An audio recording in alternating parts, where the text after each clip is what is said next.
Mrs. Maryam Rajavi, general boycott of Sham election, Iranian people's resounding no to religious fascism, yes to overthrow.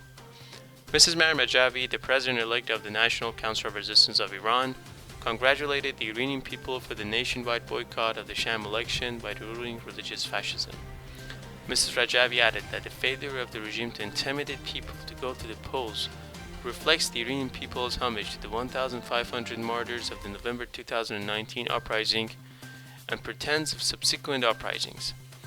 This unprecedented boycott was a resounding no to Khamenei, Rouhani, and the entirety of the clerical regime, and showed the public's enthusiasm for resistance units' slogan of "My vote is overthrow."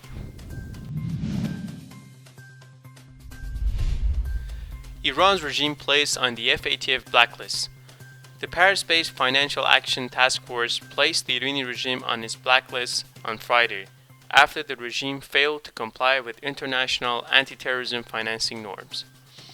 The decision by FATF to again blacklist the terrorist religious dictatorship ruling Iran is an extremely necessary, albeit long overdue step in combating terrorism and money laundering worldwide.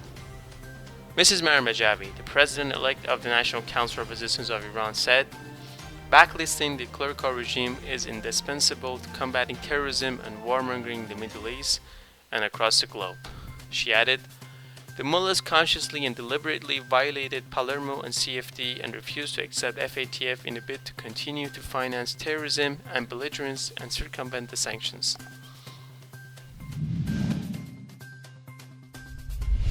Iranian environmentalists severely tortured by the IRGC intelligence.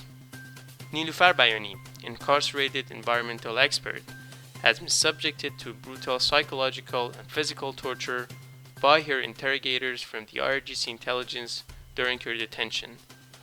The disclosure by Ms. Bayani was disseminated by the social media after the verdict for 8 environmental activists were upheld by the Court of Appeals and announced by the Iranian judiciary spokesman on February 18. Bayani said she had been brutally tortured during 22 months of illegal incarceration in Ward 2A of the IRGC. She wrote that her interrogators had made her make animal sounds and threatened her with lethal and paralyzing injections.